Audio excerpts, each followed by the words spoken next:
تو آ جائے گی کہ کون مخالفت کرا آئے الیکشن کے اندر کھڑا ہو مسلمان اس سے بدلہ لے لے گا. لیکن تکبیر جمعیت علماء ہند زندہ باد جمعیت علماء ہند زندہ باد زندہ باد. آپ پیش نہیں کر رہے ہیں.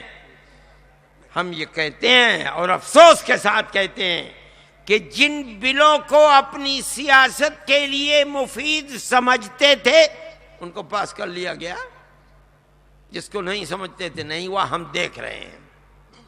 مجھ سے لوگ کہتے تھے, ہم نے کہا ہم ابھی کچھ نہیں کہتے, ہم تو دیکھ رہے ہیں. ابھی ایک جلسہ اور ہونا ہے. اگر اس کے اندر بل لایا جاتا ہے, پیش کیا جاتا ہے, پاس کرایا جاتا ہے, ہم بھی تالی بجانے والوں میں ہوں گے. ہم کہیں گے واہ واہ. اور اگر نہیں کیا جاتا ہم عوام کے سامنے کھول کر رکھ دیں گے کہ یہ وعدہ تھا اور یہ عمل ہے. مولانا ارشد مدنی مولانا ارشد مدنی صحیح چیختے رہتے مولانا ہیں. ارشد مدنی مولانا ارشد مدنی قدم بڑھاؤ ہم تمہارے مولانا ارشد مدنی قدم بڑھاؤ.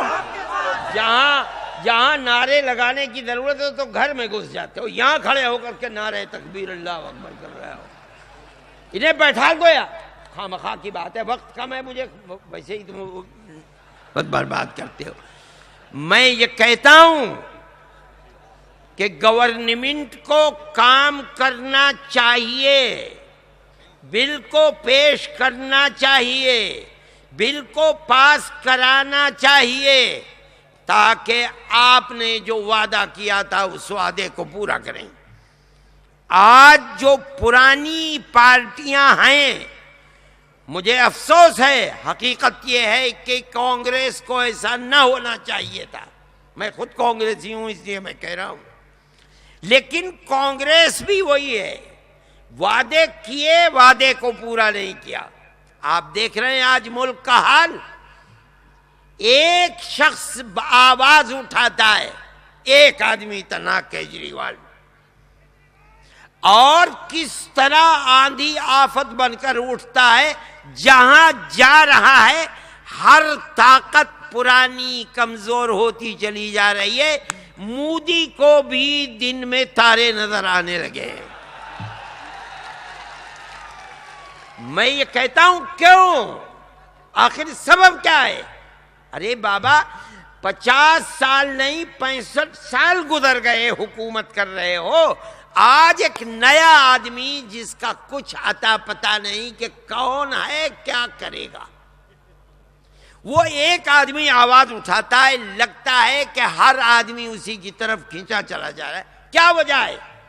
اس کا مطلب ہے کہ ملک کے عوام یہ سمجھ کر دیکھ کر کے تم وعدوں کو پورا نہیں کرتے, چھوڑ کر ایک نئی آواز کے پیچھے دوڑ رہے. انہیں کچھ پتہ نہیں کہ آواز دینے والا جا رہا ہے جنت میں جہنم میں, کچھ پتہ نہیں ان کو ہے. کون آدمی کرے گا کیا کل کو بیٹھ کر کے, کسی کو کچھ پتہ نہیں. مگر ایک آواز ہے, ایک ہو ہے, ساری دنیا اس کے پیچھے چلی جا رہی ہے. بھئی کیوں جا رہے ہو, کدھر جا رہے ہو, کچھ پتہ نہیں. کوئی کردار نہیں, کوئی زندگی نہیں. کیا کرے گا, کیسا آدمی ہے, اس کی پارٹی کیسی ہے, اس کے ساتھ لوگ کسی کو کچھ پتہ نہیں. لیکن یہ انجام ہے جو میں کہہ رہا ہوں. اگر آپ کی پالیسی, آپ کا عمل اقلیت اور اکثریت کے ساتھ عدل و انصاف کا ہوتا اور آپ دستور میں دیے گئے حق کو دانت سے پکڑ لیتے اور دیتے, کبھی یہ نوبت نہیں آ سکتی تھی. میں کہتا ہوں یہ خدا کی طرف سے نحوست ہے کہ جس اکثریت کے ڈر سے اقلیت کو حق نہیں دیتے تھے, آج نہ وہ اکثریت ساتھ ہے نہ وہ اقلیت ساتھ ہے. میرے بھائی یہ افسوس کی چیز ہے, یہ خراب چیز ہے. حکومتوں کو اپنی زندگی کو سیدھے راستے پر چلانا چاہیے. نہیں تو حکومتیں بنتی بھی ہیں, حکومتیں بگڑتی بھی ہیں. عوام کے ہاتھ میں وہ طاقت ہے جو طاقت ایٹم بم سے زیادہ بڑی طاقت ہے. کیوں؟ اس لیے کہ عوام کی طاقت حکومتوں کو ایٹم بم تو حکومت بناتی ہے، آئے گی بنے گا، نہیں آئے گی نہیں بنے گی۔ میرے بھائی یہ ایک مسئلہ ہے، ہم اس مسئلے کے خلاف آواز اٹھاتے ہیں، ہم دیکھ رہے ہیں، سن رہے ہیں، حالات کا مطالعہ کر رہے ہیں، کدھر چل رہا ہے، کہاں ہے انسداد فرقے وارانہ فساد بل۔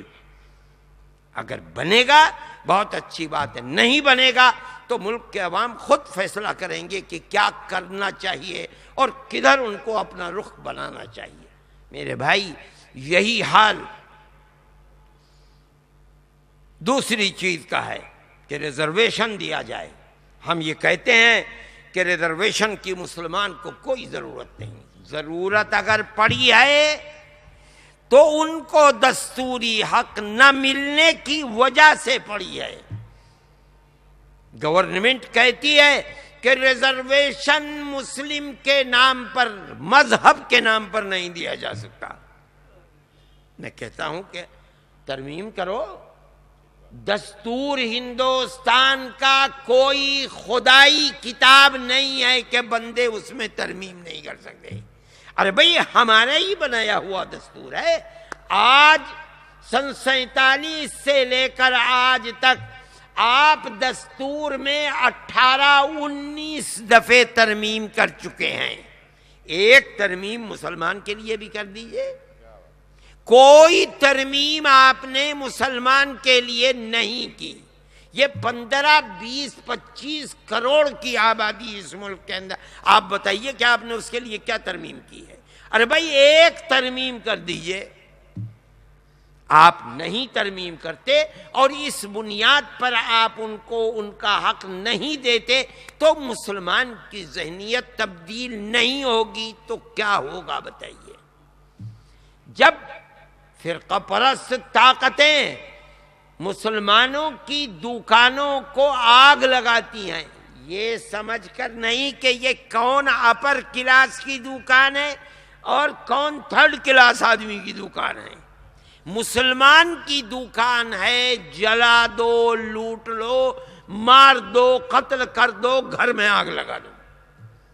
مسلمان کی بربادی تو ہے مذہب کی بنیاد پر، آپ مسلمان کو ریزرویشن مذہب کی بنیاد پر نہیں دے سکتے، اس کے لیے آپ کو اپر کلاس اور لوور کلاس، کیوں؟ دستور ہے۔ ارے بھائی دستور ہے، جب آپ ترمیم کرتے ہو دستور کے اندر تو ایک دفعہ ترمیم کر دو، کیوں نہیں ترمیم کرتے؟ مگر ترمیم کرنے کے لیے تیار نہیں ہیں، کیوں؟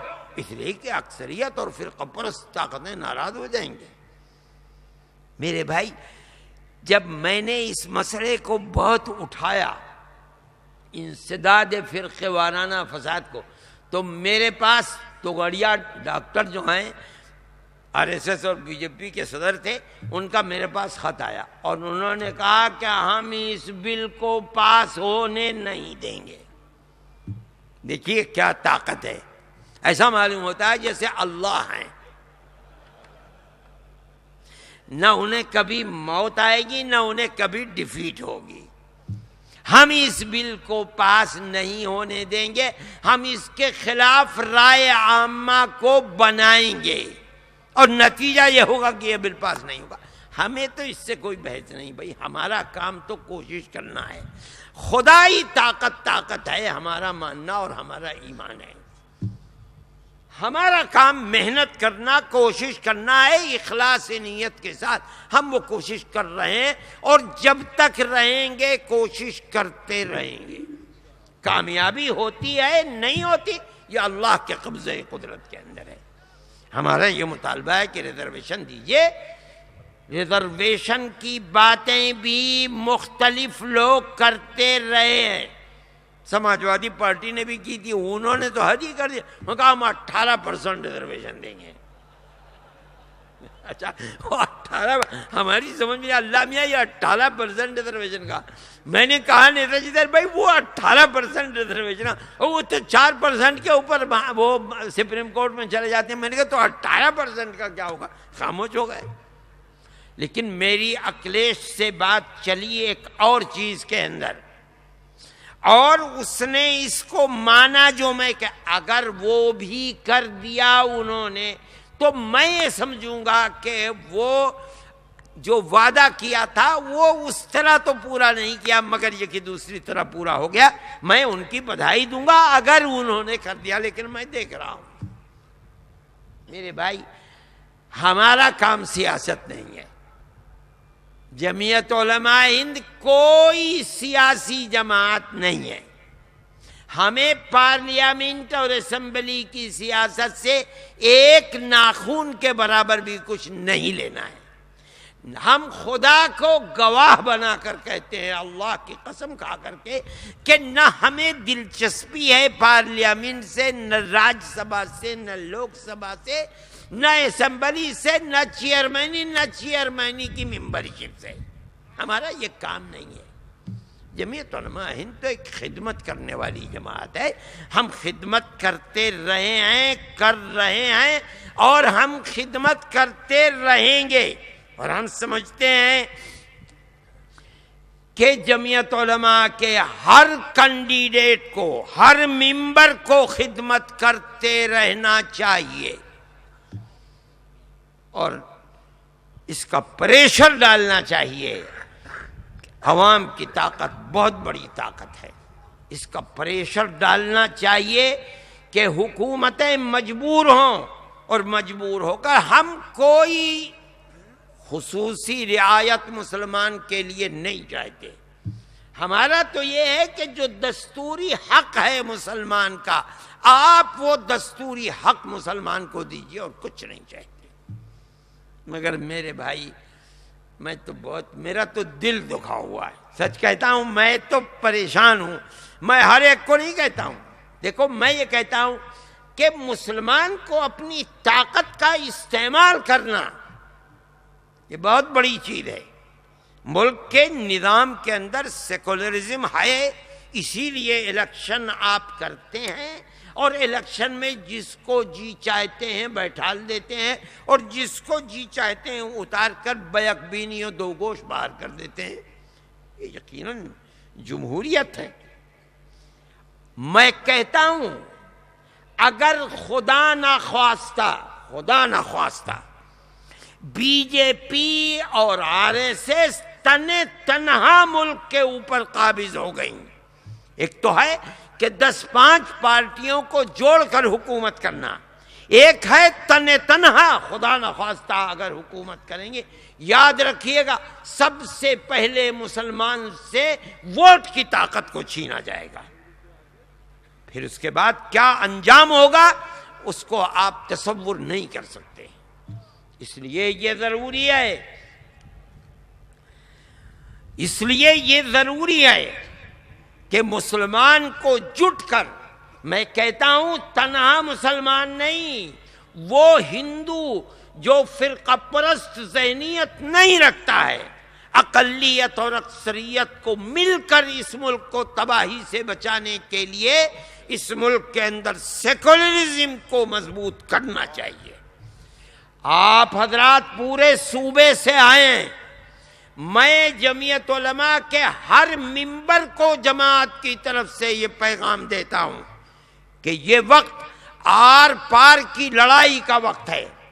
یا تو اس ملک کی جڑوں کو مضبوط ہونا ہے یا اس ملک کی جڑوں کو نکل کر باہر آ جانا ہے. امن و امان کو ختم ہونا ہے. اس لیے میں آپ سے کہتا ہوں کہ جس طرح آپ کے بزرگوں نے سر سے کفن باندھ کر اس ملک کی آزادی کے لیے قربانی دی ہے، جمعیت علماء کی اس آواز کو اپنے سینے میں رکھیے اور دانت سے اس پیغام کو پکڑیے کہ جہاں رہیں سیکولرزم کی مضبوطی کے لیے کام کیجیے. اور وہ طاقت جو فرقہ پرست طاقتیں ہیں اور پورا میڈیا ان کا بکا ہوا ہے، چاہے الیکٹرانک میڈیا ہو چاہے پریس میڈیا ہو، آپ کو اس کی پرواہ نہ کرتے ہوئے آپ جہاں رہیں آپ اس ملک کی بقا اور تحفظ کے لیے اپنے بزرگوں کے قدم بقدم چلتے ہوئے سیکولر طاقتوں کا ساتھ دیں اور انہیں آگے بڑھائیں، فرقہ پرست طاقتوں کو پیچھے دھکیلیں۔ آپ کی یہ خدمت اس ملک کے لیے سب سے بڑی خدمت اور اس جلسے کا یہ اہم ترین پیغام ہوگا۔ میرے بھائی، مولانا سید ارشد مدنی قدم بڑھاؤ، مولانا سید ارشد مدنی قدم بڑھاؤ، مولانا سید ارشد مدنی قدم بڑھاؤ۔ جمعیت علماء ہند، جمعیت علماء ہند۔ میرے بھائی، میں یہ بات کہتا تھا کہ میں مسلمانوں کی لیڈروں کی صورتحال سے، میں عارف نسیم صاحب سے معذرت چاہتا ہوں، میں مسلمان لیڈروں سے بھائی میرا دل تو بڑا دکھا ہوا ہے۔ دیکھو میں کہتا ہوں اور کوئی انکار نہیں کر سکے گا۔ دیکھو تو بوڑو لینڈ کے اندر مسلمان اور بوڑوؤں کا جھگڑا ہو گیا آسام میں، اور ملک کی تاریخ میں 65 سالہ تاریخ میں کبھی نہیں ہوا۔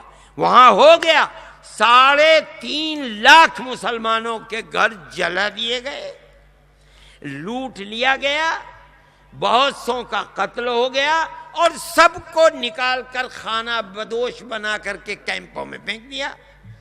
صحیح ہے، مرکز نے 300 کروڑ کی امداد دی، صوبے نے امداد دی، مگر وہ تو سب کچھ لوٹ گیا۔ آج تک بھی لوگ ایسے ہیں جن کے پاس کچھ نہیں ہے۔ مگر میں کہتا ہوں ارے بابا، یہ لیڈر جن کو تم نے چن کر اسمبلی میں بھیجا ہے، ایک دن بھی اگر 30-35 ممبر ہیں اسمبلی کے آسام کے اندر، کبھی بھی اسمبلی کے باہر بیٹھ کر کے دھرنا دے دیتے اور پریس کے اندر دیتے، میڈیا کے اندر دیتے کہ مسلمان دھرنا دے، کیا ہو رہا ہے ہماری قوم کے ساتھ؟ نہیں ہوا۔ کہاں غیرت گئی؟ کہاں ہے مسلمان؟ کہاں ہے لیڈر؟ اب آپ دیکھ لیجئے، میں یو پی کی بات کہتا ہوں، ارے بھائی یو پی میں جاٹ کا جھگڑا مسلمان سے ہو گیا، جاٹ بھی نہیں، جاٹ کا ایک گوت ملک، اس کا جھگڑا مسلمانوں سے ہو گیا۔ مسلمانوں نے ایک جگہ ان کو مارا، انہوں نے اپنی آبادیوں میں جو ان کے غلام تھے، جنہیں ان کے آبا و اجداد نے اپنی خدمت کے لیے، گوبر اٹھانے کے لیے جانوروں کا، اپنی کھیتی باڑی کو کاٹنے کے لیے دانا ڈالے، ان کو انہوں نے قتل کر دیا۔ مگر قتل ہوا بڑا بھیانک ہوا۔ اچھا اب یہ بتائیے کہ جتنے ممبر اسمبلی میں اس سال ہیں، میرے خیال میں ملک کی آزادی کے بعد سے کبھی اتنے ممبر نہیں ہیں، اور ہر پارٹی کے ہیں، اگر ایک دن بھی باہر نکل کر کے بیٹھ جاتے کہ قوم کے ساتھ کیا ہو رہا ہے، حالات اسی دن تبدیل ہو جاتے۔ اچھا اتنے وزیر ہیں علاوہ ایک اعظم خان کے، وہ تو بولے کچھ، کوئی وزیر ایسا نہیں ہے۔ ایسی تو مثالیں ہیں کہ ٹیلی فون بند کر کے ان 3-4 دنوں کے اندر گھر بیٹھ گئے، کسی کا ٹیلی فون ہی نہیں اٹھاتے، مگر کچھ کر دیں تو میرے بھائی، میں عارف نسیم صاحب کا تو میں قائل ہوں، یہ تو کرتے رہتے ہیں کام۔ مجھے اگر کوئی ضرورت ہوتی ہے مسلمانوں کا مسئلہ ہے، میں ان کو فون کرتا ہوں، اور دن ہو یا رات ہو یہ میرے فون کو اٹھاتے ہیں اور جو کام ہوتا ہے وہ کرتے ہیں۔ لیکن میرے بھائی، میں عام طریقے سے تو بہت مایوس ہوں، اور میں کہتا ہوں، سچ کہتا ہوں، اور کسی میں دم خم ہو تو میری اس بات کا جواب دے دے۔ ملک کے اندر حالات عجیب و غریب ہیں، اور حالات یہ اسی طرح ہیں، ان کو کام کرنے کے لیے کھلی چھوٹ نہیں ہے۔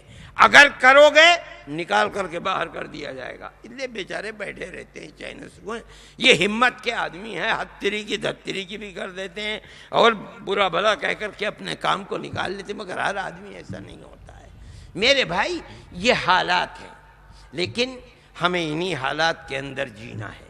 میں کہتا ہوں کہ آپ حضرات فرقہ پرستی کا مقابلہ کریں۔ جمعیت علماء ہند کام کر رہی ہے، ہم آسام میں بھی کام کر رہے ہیں۔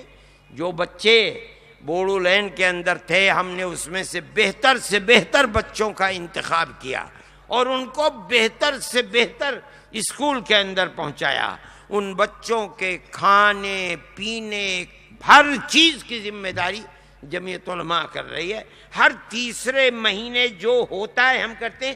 یہ مولوی مشتاق بیٹھے ہوئے ہیں، یہ اس کے روح رواں ہیں، اور جو ہم ہوتا ہے ہم وہاں سے کرتے ہیں، کام ہو رہا ہے۔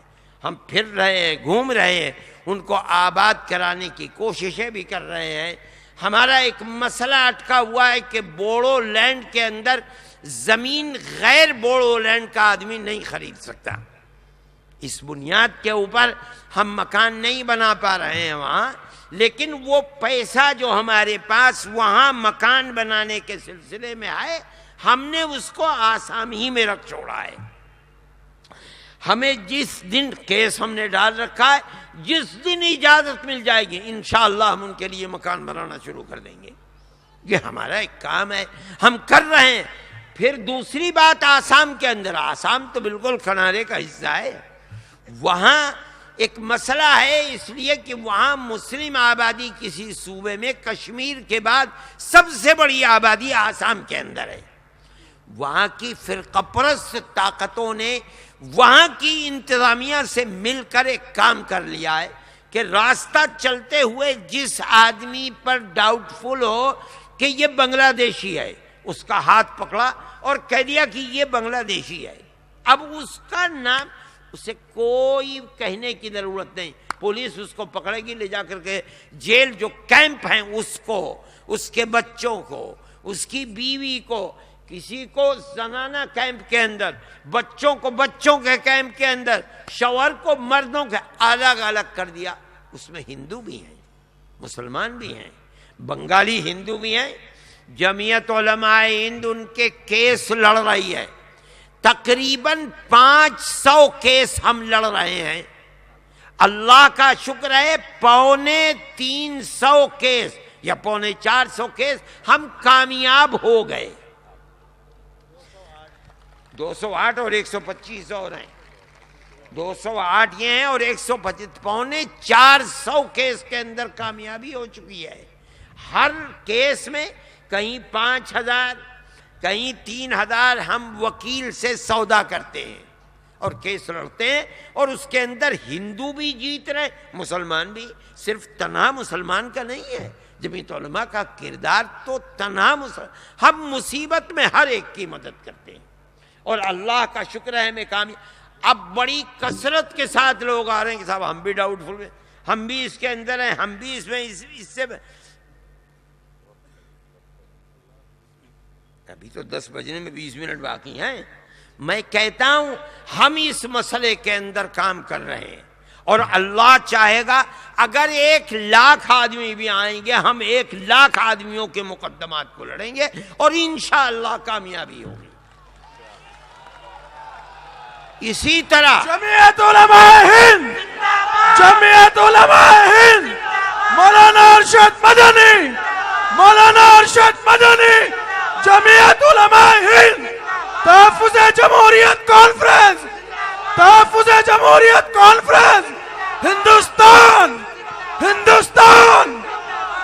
اسی طرح مقدمات میں جو لوگ پھنسے ہوئے ہیں جیلوں کے اندر دہشت گردی کے الزام میں، یہ ایک بڑا اہم مسئلہ ہے۔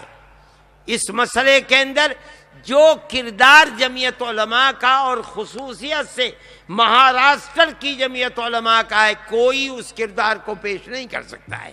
ہم مقدمات لڑ رہے ہیں، اور لوور کورٹ میں، ہائی کورٹ میں، سپریم کورٹ کے اندر ہم کروڑوں روپیہ سالانہ خرچ کرتے ہیں۔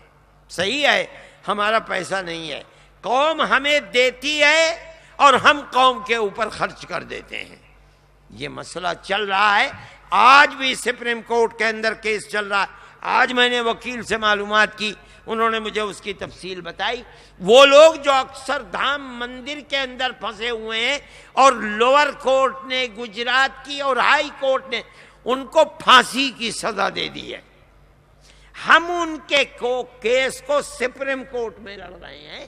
اور ابھی 2-3 پیشیاں اور ہونی ہیں، اور انشاءاللہ اس کے بعد فیصلہ آئے گا۔ ہم تو کوئی بات نہیں کہتے، اللہ سے دعا ہی کرتے ہیں کہ اے اللہ ان مظلوموں کی امداد فرما۔ ہمارا ماننا یہ ہے کہ وہ بالکل بری ہیں، ان کا کیس نہیں بنتا۔ جس نے تفتیش کی تھی، اللہ کا کرنا یہ ہوا کہ وہ خود ایک قتل کے کیس کے اندر جیل میں بند ہے۔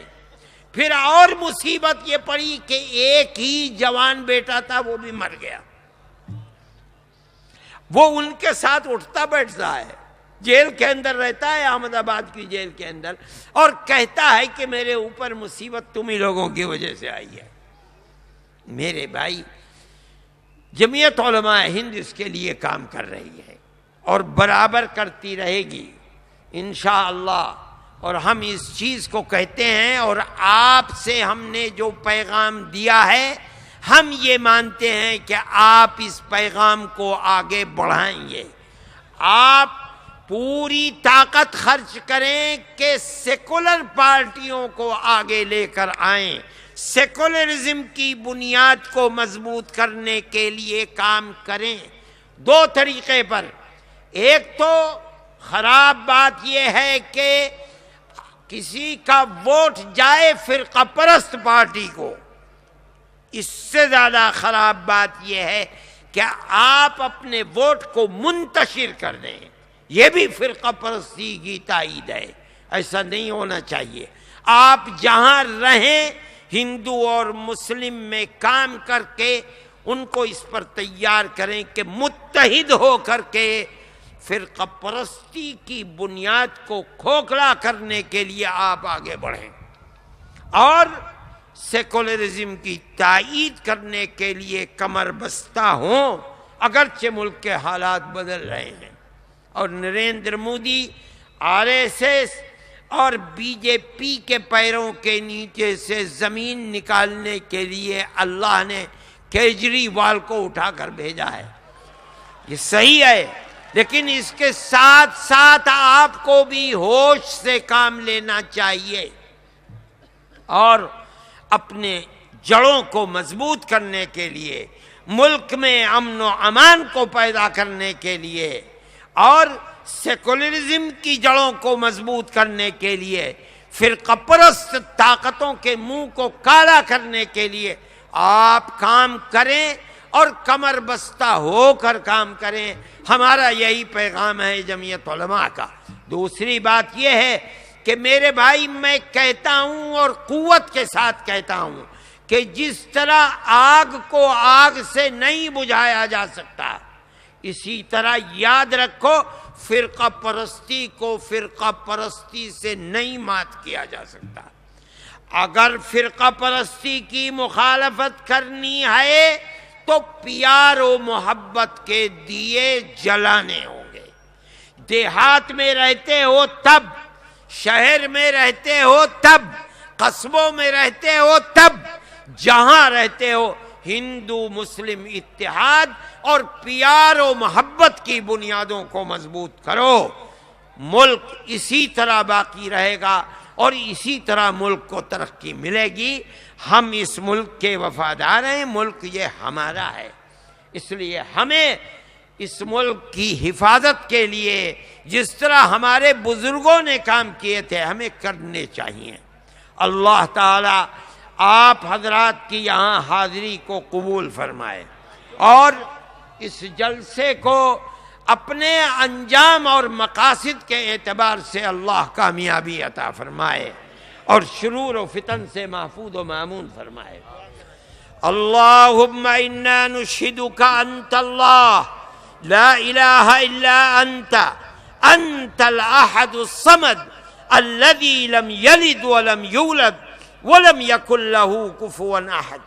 اللهم صل على سيدنا عبدك ورسولك محمد النبي الأمي وعلى آله وأصحابه وأهل بيته وبارك وسلم كما تحب وترضى عدد ما تحب وترضى۔ اے پروردگار، آپ ہی ہمارے اللہ ہیں اے اللہ ہمارا ایمان ہے کہ آپ کا کوئی شریک نہیں ہے. اے اللہ ساری جہان آپ کی محتاج ہے، آپ کسی کے محتاج نہیں ہے. اے الہ العالمین آپ ہر نقص سے پاک ہیں، ہر عیب سے پاک ہیں. اے اللہ ہر کمال آپ کے اندر ہے. اے اللہ آپ جیسا کوئی نہیں ہے. اے پروردگار ہمارے آقا اور ہمارے سردار حضرت محمد صلی اللہ علیہ وسلم پر بے حساب رحمتیں نازل فرما. اے اللہ آپ کے صحابہ پر بے حساب رحمت